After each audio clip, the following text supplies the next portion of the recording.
15 minute 25 सवाल। जब से एसएससी ने सिलेक्शन पोस्ट के एग्जाम में सेक्शनल टाइमर इंट्रोड्यूस किया है और अभी आने वाले सारे एग्जाम में भी सेक्शनल टाइमर इंट्रोड्यूस होगा, तो बच्चों के मन में डर का माहौल है कि क्या सर हम विद इन टाइम सारे क्वेश्चन को अटेम्प्ट कर पाएंगे।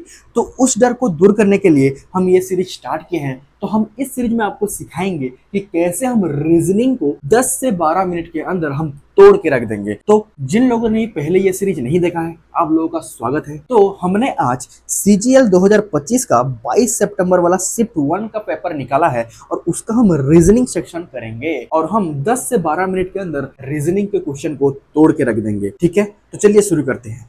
The series given below contains a sequence of numbers. Accordingly, identify the incorrect combination. Incorrect combination find करने से पहले हमें पहले इसका लॉजिक फाइंड करना पड़ेगा। तो मुझे दिख रहा है सर 4 से अगर 12 हो रहा है तो गुणा 3 हो रहा है, 12 से 36 हो रहा है तो गुणा 3 हो रहा है, 12 3 36, 36 से अगर 108 हो रहा है तो भी गुणा 3 हो रहा है और 108 से 323 हो रहा है तो यहाँ पे एक्चुअली गुणा 3 होना चाहिए था, लेकिन गुणा 3 यहाँ पे नहीं हो रहा है।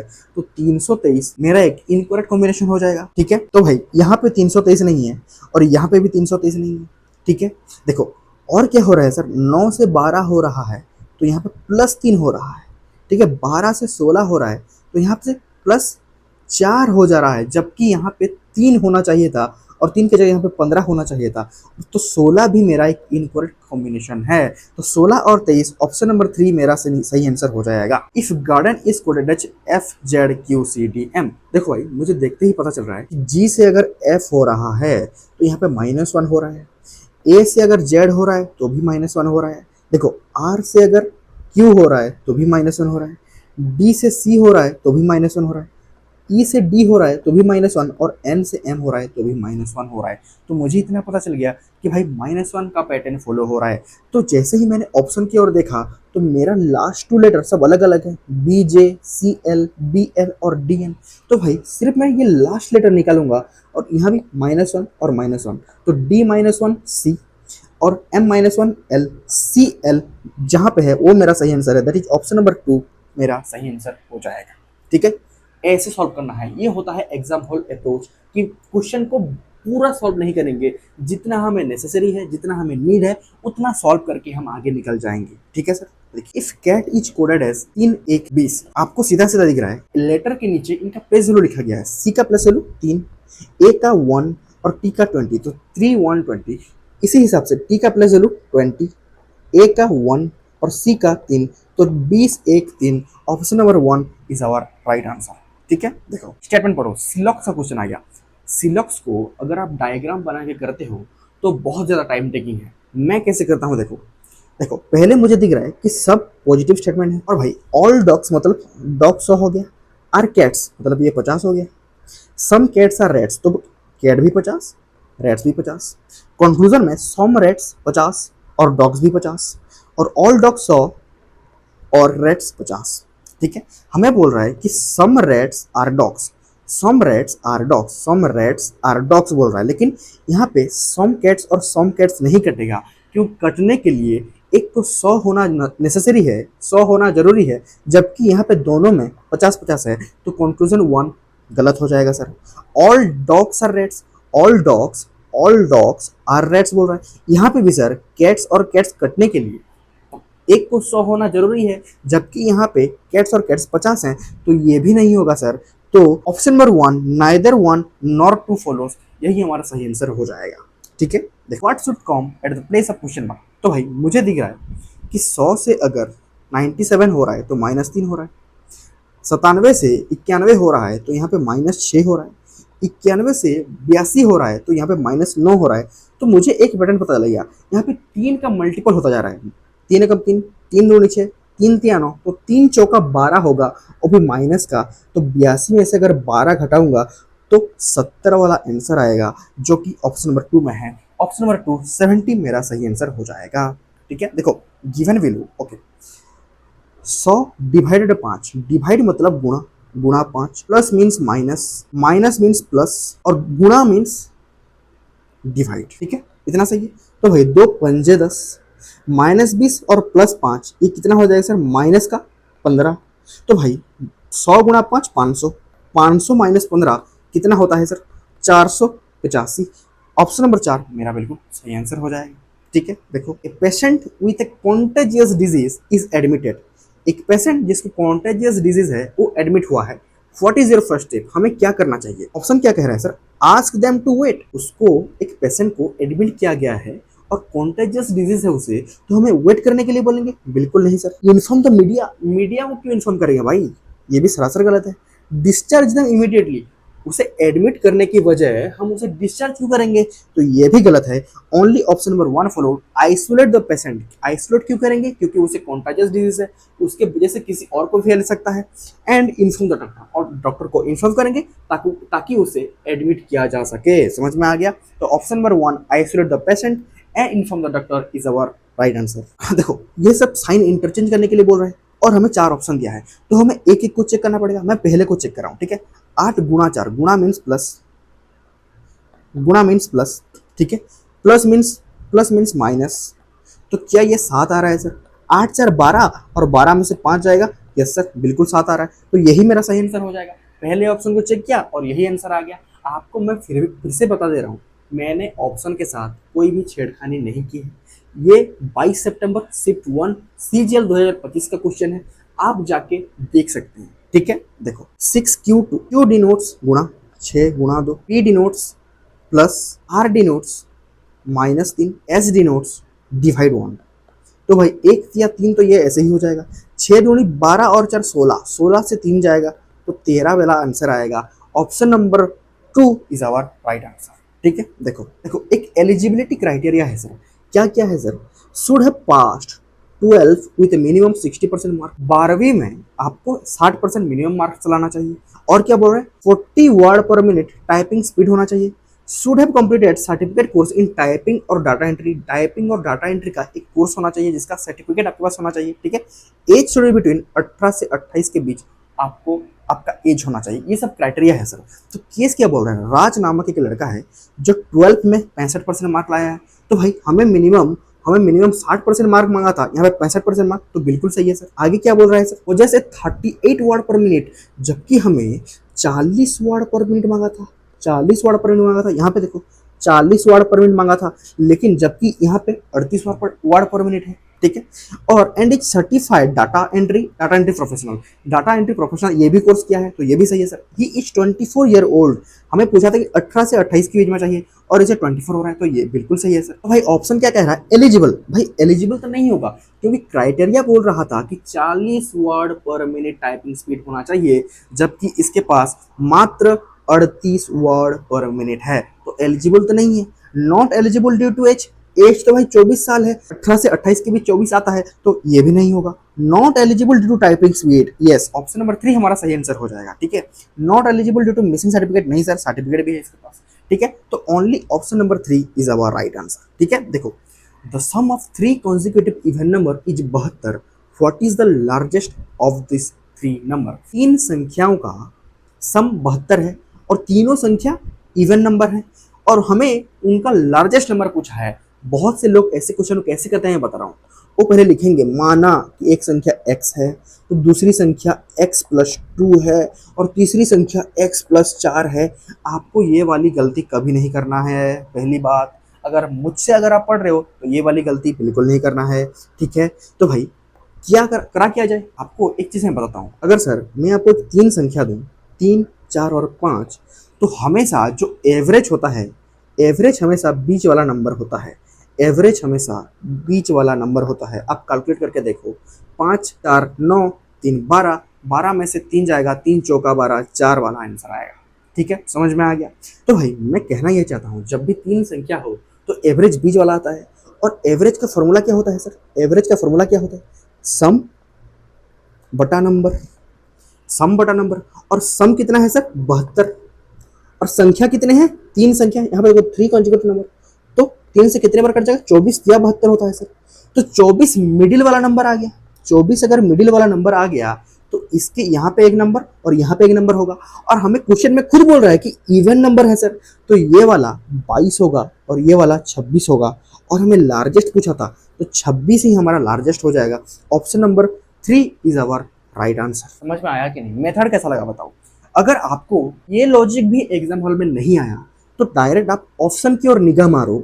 ऑप्शन की ओर 3 संख्या दिया है, 22, 24 और 26। 22, 24 और 26 का अगर हम सम करेंगे तो 72 आ रहा है भाई। और हमें लार्जेस्ट नंबर मांगा था तो 26 से लार्जेस्ट है, तो यही मेरा सही आंसर है। कुछ करने की नीड ही नहीं है भैया। समझ में आ रहा है कि नहीं? ठीक है, देखो व्हाट कम्स नेक्स्ट। देखो भाई, इसको ऐसे देखो, PQRST UVWXYZ। तो यहाँ पे क्या रहा होगा सर? Q और R, Q और R, RQ option number 1 is our right answer. अगर आप ऐसे नहीं समझना चाहते तो आप ऐसे समझ सकते हो सर। जेड का प्लस 26, एक्स का 24, भी का 22 और टी का 20।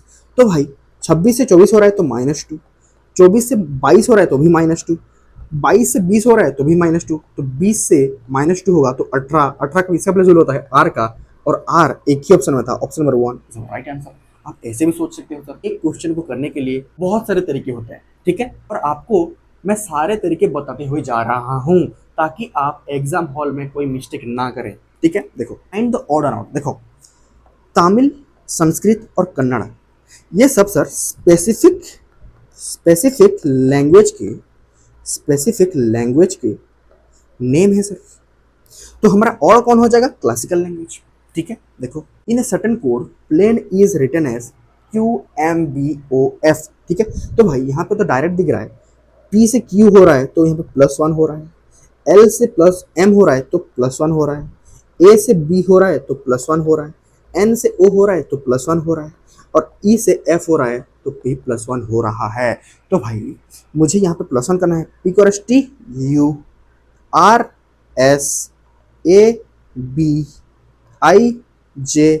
URSABIJNO USB JO option number 1 is our right answer, ठीक है। देखो fill the missing letter based on the alphabetic pattern. देखो ए का प्लस वैल्यू 1 होता है सर, सी का 3 होता है, ई का 5 होता है। तो भाई यहाँ पे कौन सा पैटर्न फॉलो हो रहा है? 1 से अगर 3 हो रहा है तो यहाँ पे +2 हो रहा है, 3 से 5 हो रहा है तो यहाँ पे +2 हो रहा है, तो 5 से +2 होगा, 5 और 2 7। 7 किसका प्लस वैल्यू है सर? जी का, तो जी हमारा बिल्कुल सही आंसर हो जाएगा, ऑप्शन नंबर 2, ठीक है। देखो in the following question select the word that can be formed using the letter of the given word. Pitchings, pitching से इसमें से कौन सा वर्ड बनाया जा सकता है? हमें दिया है पिचिंग्स। तो भाई ऑप्शन नंबर 2 को मैं जैसे ही देख पा रहा हूँ, यहाँ पे ए है लेकिन पिचिंग्स में कहीं पे ए नहीं है, तो ये नहीं होगा सर। हंग में यू है लेकिन पिचिंग्स में कहीं भी यू नहीं है, तो ये भी नहीं होगा। हैक में ई है, ई पिचिंग्स में कहीं भी नहीं है, तो ये भी वर्ड नहीं बन सकता। अकेला ऑप्शन नंबर 1 बच गया, हिंग्स। हिंग्स यहाँ पे बन सकता है, तो यही हमारा बिल्कुल सही आंसर हो जाएगा, ठीक है। देखो व्हाट कम्स नेक्स्ट। तो भाई जेड का प्लस 26, एक्स का 24, यू का 21, क्यू का 17। भाई 26 से 24 हो रहा है तो -2, 24 से 21 हो रहा है तो -3, 21 से 17 हो रहा है तो -4। तो यहाँ पे क्या होगा सर? 2, 3, 4 और 5, माइनस का 5, तो 17 में से 5 जाएगा तो 12 वाला आएगा। 12 किसका प्लस वैल्यू होता है सर? एल का, तो एल हमारा बिल्कुल सही आंसर हो जाएगा, option number 1 is our right answer, ठीक है। देखो फिर से सिलॉक्स क्वेश्चन आ गया। तो भाई ऑल बर्ड्स 100 हो गया, animal 50, some animal 50, tiger 50, no tiger 100 और बर्ड भी 100, ठीक है। कंक्लूजन में सम टाइगर 50, बर्ड्स भी 50, सम एनिमल 50 लेकिन बर्ड्स 100, ठीक है। तो हमें क्वेश्चन क्या कह रहा है सर? सम टाइगर्स और बर्ड्स। टाइगर्स कहाँ पे है सर? टाइगर्स यहाँ पे है और बर्ड्स यहाँ पे है, लेकिन एनिमल और एनिमल नहीं कटेगा, क्योंकि कटने के लिए एक को 100 होना नेसेसरी है। अगर इसमें से और इसमें से कोई एक अगर 100 होता तो ये वाला कंक्लूजन राइट होता, लेकिन कंक्लूजन 1 हमारा राइट नहीं होगा। कंक्लूजन 2 क्या कह रहा है sir? Some animals are not birds. Some animals are not birds लिखा है, और टाइगर यहाँ पे है और टाइगर यहाँ पे है, और टाइगर कट जाएगा क्योंकि एक जगह 100 है सर। तो some animals are not birds is, ये बिल्कुल सही होगा। तो only conclusion 2 follows, option number 2 is our right answer, ठीक है। देखो find the odd one out. मैं यहाँ पे देख पा रहा हूँ सर, ये जो x, y और z है सर, ये सब लोअर केस में है, ये सब लोअर केस में है, लेकिन जबकि ये w है ये अपर केस में है सर, ये अपर केस में है, तो अपर केस वाला और हो जाएगा, option number 4 is our right answer, ठीक है। देखो स्टेटमेंट पढ़ते हैं, road accidents have increased in the city during the last 6 month. पिछले 6 महीनों से रोड एक्सीडेंट बहुत इंक्रीज हुआ है। कोर्स ऑफ एक्शन क्या कह रहा है sir? Traffic police should be instructed to strictly monitor the driving rules. Driving rules को स्ट्रिक्टली मॉनिटर करने के लिए ट्रैफिक पुलिस को कहा जाना चाहिए। बिल्कुल सर, ये बिल्कुल सही होगा। ठीक है, दूसरा ऑप्शन क्या कह रहा है sir, public should be educated about road safety. Road safety को लेके पब्लिक को अवेयर होना चाहिए, पब्लिक को एजुकेटेड होना चाहिए। तो ये बिल्कुल सही है सर। तो both follows, option number 1 is our right answer. ठीक है, देखो ए गुणा बी, ए गुणा बी मतलब यहाँ पे है ए गुणा बी मतलब A is the mother of B, A is the mother of B. ठीक है, देन बी प्लस सी यहाँ पे है sir, B is the father of C, B is the father of C. सही है सर। हमें question क्या कह रहा है सर, पहला ऑप्शन बोल रहा है A is the mother of C, A is the mother of C बोल रहा है, नहीं A is the mother of B है लेकिन सी नहीं है, तो ऑप्शन नंबर 1 हमारा गलत हो जाएगा सर। ऑप्शन नंबर 2 क्या कह रहा है, B is the father of C, B is the father of C. बिल्कुल सर, ऑप्शन नंबर 2 हमारा बिल्कुल सही आंसर हो जाएगा। ऑप्शन नंबर 3 क्या कह रहा है sir, C is the mother of B, C is the mother of B है कि नहीं हमें पता नहीं है, ये बिल्कुल नहीं हुआ, सी तो डॉटर है सर। ठीक है, तो B is the brother of A, बिल्कुल नहीं है सर। तो ओनली ऑप्शन 2 हमारा बिल्कुल सही आंसर हो जाएगा। B is the daughter of A, B is the daughter of A. ठीक है, A is the son of C, A is the son of C. How is C related to B. तो भाई B के पापा या mummy होंगी, तो ये आइदर ग्रैंडफादर या फिर ग्रैंडमदर होंगे, तो grandparents, option number 3 is our right answer. ठीक है, देखो गिवन स्टेटमेंट, देखो सर हमें 4 ठो स्टेटमेंट दिया है, एक ये और एक ये। हमें मांगा क्या है, कौन सा फॉल्स है ये मांगा है। कंक्लूजन दिया है कि P is greater than M। देखो P यहाँ पे है सर, P यहाँ पे है, P is greater than M बोल रहा है और M यहाँ पे है। देखो मुझे पहले ही दिख रहा है कि P is greater than J है और J यहाँ पे है, J is greater than K भी है और K यहाँ पे है sir, K is greater than N है लेकिन लेस देन M है, तो ऑप्शन नंबर 1 हमारा फॉल्स हो जाएगा। क्या हो कि नहीं, फॉल्स हो जाएगा। हमें दूसरा कंक्लूजन बोल रहा है N is less than P, N is less than P। ठीक है, तो मुझे दिख रहा है sir N is less than K यहाँ पे है। ठीक है, और K is less than J यहाँ पे है और J is less than P यहाँ पे है सर, है जी। तो भाई ये कंक्लूजन बिल्कुल ट्रू हो जाएगा, ये कंक्लूजन बिल्कुल ही ट्रू हो जाएगा। तो हमारा फॉल्स पूछा था, तो only conclusion 1 is false, option number 3 is our right answer. ठीक है, तो भाई बिल्कुल ऐसा ही नंबर 24वां, ये आपको कमेंट सेक्शन में बताना है, कमेंट सेक्शन में आपको इसका आंसर बताना है। ठीक है, answer in comment section. Okay, ये आपका होमवर्क है, समझ में आ गया, ये आपका होमवर्क है। ओके ठीक है, choose the address is the same as the given below. तो भाई मुझे दिख रहा है, देखो यहाँ पे नंबर 30, यहाँ पे नंबर 38 डायरेक्ट है, यहाँ पे सिर्फ 38 है, तो मेरा ऑप्शन नंबर 2 तो ऐसे ही कट गया, जानते हो कि नहीं। और भाई यहाँ पे रेसिडेंसी का स्पेलिंग देखो, और लेकिन यहाँ पे रेसिडेंसी का स्पेलिंग गलत है, रेसिडेंसी का स्पेलिंग यहाँ पे गलत है, DEN होना चाहिए था, यहाँ पे डायरेक्ट DN है, तो ऑप्शन नंबर 3 भी नहीं होगा। ये बात मानते हो कि नहीं। यहाँ पे देखो सर कोलकाता का स्पेलिंग यहाँ पे देखो और यहाँ पे कोलकाता हो गया है, ऑप्शन नंबर 4 भी गलत हो जाएगा, तो ओनली ऑप्शन नंबर 1 फॉलोस। भाई हमने बहुत ही कम समय के अंदर रीजनिंग के 25 सवालों को तोड़ के रख दिया है। अगर आपको ये वीडियो अच्छा लगा, आपने एग्जाम हॉल अप्रोच सीखा, तो do like share and subscribe to easy registration. Thank you so much everyone.